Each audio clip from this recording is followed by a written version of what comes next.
Hi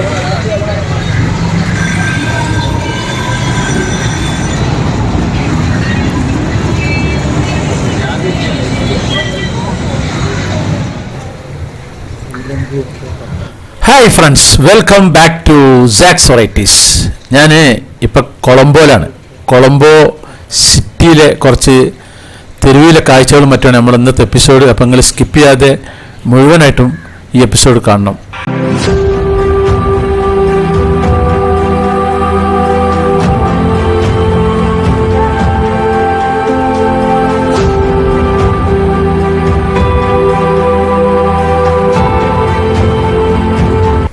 ഇതാണ് Colombo international എയർപോർട്ടിൻ്റെ പുറംഭാഗം. ഇനി എനിക്ക് കൊളംബോ സിറ്റിയിലേക്ക് ഇവിടുന്ന് പോകണം. ഇവിടുന്ന് ഒരു ഓട്ടോ എടുത്തിട്ട് ബസ് സ്റ്റാൻഡിൽ പോയിട്ട് അവിടുന്ന് പിന്നെ ബസ്സിന് പോകണം. ഇവിടുന്ന് 29 കിലോമീറ്ററാണ് കാണിക്കുന്നത് കൊളംബോയിലേക്ക്. അപ്പോൾ ഞാനൊരു ഓട്ടോയിൽ 200 രൂപ എടുത്തിട്ട് ഒരു ഓട്ടോയിൽ കയറിയിട്ടുണ്ട്. അപ്പോൾ ബസ്സിനും കയറിയിട്ടുണ്ട്. ഓട്ടോ സ്റ്റാൻഡിൽ നിന്ന് ബസ് സ്റ്റാൻഡിലെത്തി. ബസ്സിന് ഒരാൾക്ക് 200 രൂപയാണ് പിന്നെ കൊളംബോയിലേക്ക് ചാർജ്. ഇന്ത്യൻ മണി 1 രൂപക്ക് 3 രൂപയാണ് ശ്രീലങ്ക മണി. അതായത് 3 ഇരട്ടി കൂടുതലാണ് ഇന്ത്യൻ മണീനെക്കാട്ടും ശ്രീലങ്കൻ്റെ മണി ഉള്ളത്. ഇപ്പം സമയം രാവിലെ 7:20. അങ്ങനെ ഞാൻ കൊളംബോയിൽ എത്തിയിട്ടുണ്ട്. ഇപ്പം സമയം 8:20. അവിടുന്ന് ബസ് ഇറങ്ങിയിട്ട് ഒരു ഓട്ടോയിൽ പോവുകയാണ്. ഇതാണ് ഇവിടുത്തെ റെയിൽവേ സ്റ്റേഷൻ. ഞാൻ ഹോട്ടൽ തിരഞ്ഞു പോവുകയാണ്. അപ്പോൾ സിറ്റിയിൽ കൂടി അങ്ങനെ കറങ്ങിയിട്ട് നമ്മളെ ഓട്ടോ ഡ്രൈവർ ഒരു ഹോട്ടൽ കാണിച്ചു തന്നിട്ടുണ്ട്. അപ്പോൾ അങ്ങോട്ടേക്കാണ് നമ്മൾ യാത്ര പോകുന്നത്. നമ്മുടെ കേരളത്തിൻ്റെയൊക്കെ ഒരു മോഡൽ തന്നെയാണ് കണ്ടിട്ട് തോന്നുന്നത്. ഒരു ചെറിയൊരു കാലാവസ്ഥ, ഒരു ചെറിയൊരു മൂടലുണ്ട്. എന്താണെന്നറിയില്ല. ഇപ്പോൾ ഒന്നാമത് നല്ല കാലാവസ്ഥയുള്ള സമയമാണ്. ബസ്സിൻ്റെ പെയിൻ്റൊക്കെ പോയിക്കുന്നത് ബംഗ്ലാദേശിൻ്റെ മോഡൽ തന്നെ തോന്നുന്നു. ബസ്സുകളൊക്കെ ഇവിടുത്തെ തോന്നുന്നുണ്ട്. അപ്പോൾ ഓട്ടോ ഡ്രൈവർ നമ്മളുടെ 500 രൂപയാണ് ഓട്ടോക്ക് ചാർജ് അവന് പറഞ്ഞിട്ടുള്ളത്. ഇവിടുത്തെ ഹോട്ടലുകളൊക്കെ ഉള്ള ഒരു ഏരിയയിലേക്കാണ് ഞങ്ങളെ കൊണ്ടുപോകുന്നത്. അപ്പോൾ ഇതാണ് നമ്മളുടെ ഹോട്ടൽ. ഇതിലാണ് നമ്മൾ താമസിക്കുന്നത്. സ്റ്റാർ ഹോട്ടലൊന്നുമല്ല, ഒരു സാധാ ഹോട്ടൽ തന്നെയാണ്. അതിൻ്റെ എൻട്രൻസാണ് ഈ കാണുന്നത്. അപ്പോൾ ഹോട്ടലിൽ ഞാൻ ബാഗൊക്കെ വെച്ചൊന്ന് ഫ്രഷായിട്ട് പുറത്തിറങ്ങിയിട്ടുണ്ട്. ഇനി ഇവിടെ ഒന്ന് കറങ്ങണം. തെരുവോര കച്ചവടക്കാരൊക്കെ ഉണ്ട്. കടകളൊന്നും തുറന്നിട്ടില്ല. ഇവിടെ ഒരു 10 മണിയൊക്കെ ആവും തോന്നുന്നു കടകൾ തുറക്കാനെന്ന് അറിയാൻ കഴിഞ്ഞിട്ടുള്ളത്. അപ്പം ഞാനിങ്ങനെ റൂട്ടിലൊക്കെ ക്ലീൻ ആക്കുന്നുണ്ട്. അവിടുത്തെ മുനിസിപ്പാലിറ്റിക്കാരനാണ് തോന്നുന്നുണ്ട്. മൂപ്പരെ ഡ്രസ്സ് കൂടി കണ്ടിട്ട് ഒക്കെ അടിച്ചു വാരി ഉഷാറാക്കുന്നുണ്ട്. അപ്പം നമുക്ക് ഇനി ഇവിടുത്തെ കാഴ്ചകൾ അങ്ങനെ കാണാം. വേസ്റ്റ് ഇടുന്ന വണ്ടിയാണ് തോന്നുന്നുണ്ട്. ഓരോ രാജ്യത്തിലും ഓരോ മോഡലിലാണല്ലോ ഉണ്ടാകുക, അവിടുത്തെ ലൈഫ് സ്റ്റൈലും മറ്റുമൊക്കെ. അപ്പോൾ ഇവിടെ ഒരു ഗോൾഡിൻ്റെ ഒരു എന്താ പറയുക, ഗോൾഡ് സൂക്ക്, അതിൻ്റെ സ്ട്രീറ്റാണ്. അവിടെയാണ് ഇപ്പോൾ നമ്മളെ ഹോട്ടൽ നിൽക്കുന്നത്. കടകളും തുറന്നിട്ടില്ല. ഇതൊരു റൗണ്ട് അബൌട്ടാണ്. ഇവിടുന്ന് അങ്ങോട്ടും ഇങ്ങോട്ടേക്ക് റോഡുണ്ട്. നേരെ അങ്ങോട്ട് പോയി കഴിഞ്ഞാൽ നമ്മുടെ ഹോട്ടൽ നിൽക്കുന്നത് കണ്ടിട്ട് നേരെ പോകണം. ഇവിടുന്ന് ലെഫ്റ്റിലേക്ക് റോഡുണ്ട്. ഇതിവിടുത്തെ ഒരു മ്യൂസിയമാണ്. ഒരു പഴയകാല ബ്രിട്ടീഷുകാരുടെ കാലത്തുള്ളൊരു മ്യൂസിയമാണ്. അപ്പോൾ അതിൻ്റെ അകത്തേക്കൊന്ന് പോകണം. അപ്പോൾ എന്തെങ്കിലും ഒന്ന് കഴിക്കണം എന്ന് വിചാരിക്കുന്നുണ്ട്. കഴിച്ച് കഴിഞ്ഞിട്ട് അങ്ങോട്ട് പോകാൻ വിചാരിച്ചിട്ടുണ്ട്. ഇതിവിടെ ബ്ലേഡ് മൂർച്ചാക്കുകയാണ്. നമ്മൾ കത്തിയൊക്കെ അല്ല മൂർച്ചാക്കുന്നത്. ഇദ്ദേഹം പുള്ളിക്കാരൻ നമ്മുടെ ഷേവ് ചെയ്യുന്ന ആ ചെറിയ ബ്ലേഡാണ് മൂർച്ചാക്കുന്നുണ്ടല്ലേ. ഒരമ്പലമുണ്ട് ഇവിടെ. അമ്പലത്തിൻ്റെ പരിസരത്ത് നാരങ്ങയും പച്ചമുളകും കുത്തി വെച്ചിരിക്കുകയാണ് ഒരു കയറിൻ്റെ മുകളിൽ.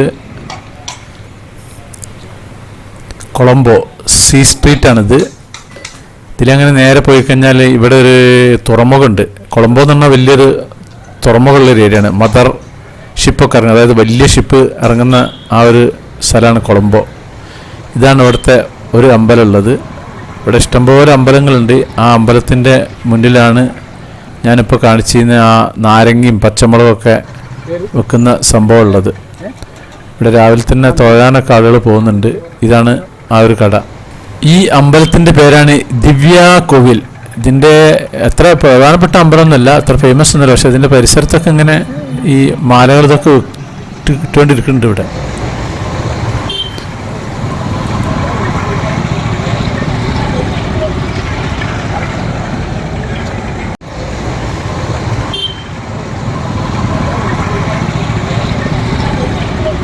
ഇവിടുത്തെ ഓട്ടോ റോഡ് നിർത്തിയിട്ടിരിക്കുകയാണ്. ഓട്ടോ സ്റ്റാൻഡ് പലവിധ കളറുകളാണ്.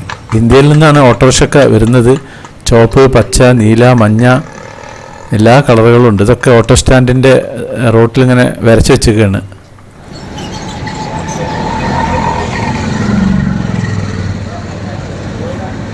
ഇതിന് കൊളംബോയിലെ സീ സ്ട്രീറ്റ് എന്നാ പറയാ.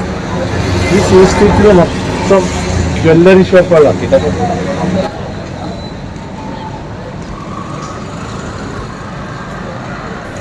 ഇന്നലെ രാത്രി ചെറുതായിട്ട് മഴ പെയ്തിട്ടുണ്ടോ തോന്നുന്നു. ഇവിടെയൊക്കെ വെള്ളം ഇങ്ങനെ കെട്ടിയിരിക്കുന്നുണ്ട് താഴെ ഇങ്ങനെയായിട്ട്. ഓട്ടോറിക്ഷകൾ ഒരുപാടുണ്ട് ഇവിടെ.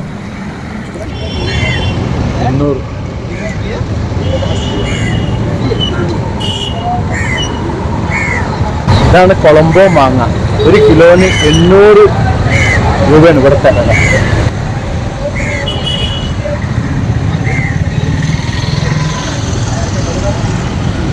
Now mango season?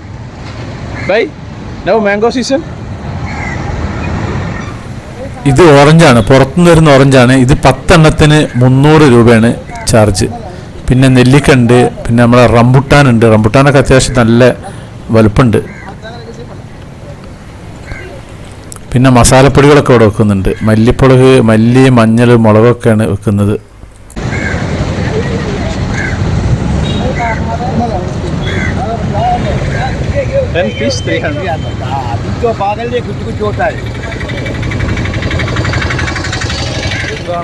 ഇത് മുന്തിരി 500 ഗ്രാമിന് 600 രൂപ. അതായത് നമ്മുടെ നാട്ടിലെ 1 രൂപക്ക് 300 രൂപ എന്നാണ്. അപ്പോൾ അതുകൊണ്ട് 3 കൊണ്ട് ഹരിക്കണം നമ്മൾ. ഇത് ഓസ്ട്രേലിയൻ ആപ്പിളാണ്. ഇവിടെ ആപ്പിളൊന്നുമില്ല, ഓസ്ട്രേലിയയിൽ നിന്ന് വരുന്ന ആപ്പിളാണ് ഈ കാണുന്ന ആപ്പിൾ. സ്ട്രീറ്റ് ചാലുമായി. അപ്പോൾ നമ്മളൊരു മാർക്കറ്റ് കണ്ടിട്ട് കയറിയിട്ടുണ്ട്. ഇപ്പോൾ കടകളൊക്കെ ഏകദേശം ഇങ്ങനെ തുറന്നു വരുന്നുണ്ട് സ്ട്രീറ്റിൽ. ഇത് റുമ്മാനാണ്. റുമ്മാൻ നമ്മളൊരു അത്യാവശ്യം നല്ല വലുപ്പമുണ്ട്. അതിൻ്റെ വണ്ണം നമ്മുടെ കയ്യിൽ ഒതുങ്ങൂല, അത്രയ്ക്കും വലുപ്പമുണ്ട് അത്.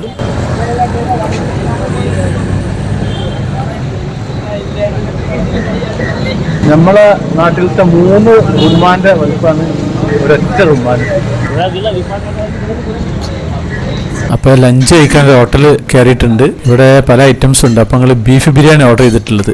ഇത് നമ്മുടെ പഴയ കാലത്ത് നമ്മുടെ നാട്ടിലെ ഗ്ലാസ് പോലത്തെ ഗ്ലാസ്സാണ്, കുപ്പി ഗ്ലാസ്. ഇതാണ് ബിരിയാണി ചോറും അതിൻ്റെ സെൻറ്ററിൽ കുറച്ച് ബീഫ് ഇട്ടിരിക്കുന്നത്. ഇതാണ് ഇവിടുത്തെ ബിരിയാണി. കൂട്ടത്തിൽ ഒരു കോഴിമുട്ടി ചട്നി ഉണ്ട്. ഇതിന് 1500 രൂപയാണ് ചാർജ് ഈടാക്കിയിട്ടുള്ളവർ. ഇതൊക്കെ അവിടുത്തെ കടയിലെ സാധനങ്ങളാണ്. ചോറങ്ങനെ ഉണ്ടാവും, അതിൻ്റെ ഇടയിൽ കോഴി വേണ്ട കോഴി സെൻറ്ററിൽ വെച്ചെടുക്കും. അങ്ങനെയാണ് ഇവിടുത്തെ ബിരിയാണി.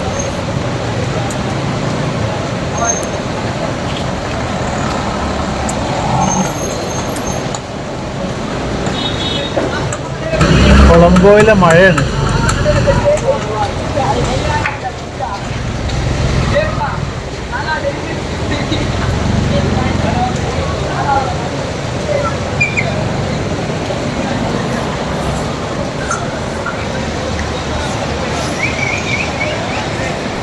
മഴയത്ത് സ്ട്രീറ്റിൽ ഇവിടുത്തെ പൂള പൊരിക്കുകയാണ്. പൂള പൊരിച്ച് കഴിഞ്ഞിട്ട് അതിൻ്റെ കൂട്ടത്തിൽ കൂടി കരിവേപ്പിൻ്റെ അരിയും പൊരിച്ച് അതിൻ്റെ കൂട്ടത്തിൽ കിട്ടിക്കുന്നത്. ഇത് സ്ട്രീറ്റിലാണ്. മഴ ഇങ്ങനെ ചാറുന്നുണ്ട്. വേറെ എന്തൊക്കെ ഒരു ഉരുളക്കിഴങ്ങും പൊരിച്ച് വെച്ചിട്ടുണ്ട്. ഒക്കെ സ്റ്റില്ല വേറൊരു തരത്തിലാണ് ഇതിങ്ങനെ സൈസ് ചെറുതാക്കി ഇറക്കുന്നത്. അപ്പോൾ ഈ ഒരു എപ്പിസോഡ് ഞാൻ ഇവിടെ നിർത്തുകയാണ്. അപ്പോൾ നമ്മുടെ സാക്സ് വെറൈറ്റീസ് ചാനൽ നിങ്ങൾ ആദ്യമായിട്ട് കാണുന്നവരാണെങ്കിൽ അത് സബ്സ്ക്രൈബ് ചെയ്യാൻ മറക്കരുത്. പിന്നെ അതുപോലെ ലൈക്ക് ചെയ്യാൻ മറക്കരുത്, കമൻറ്റ് ചെയ്യാൻ മറക്കരുത്, ഷെയർ ചെയ്യാൻ മറക്കരുത്. എന്നാൽ താങ്ക് യു.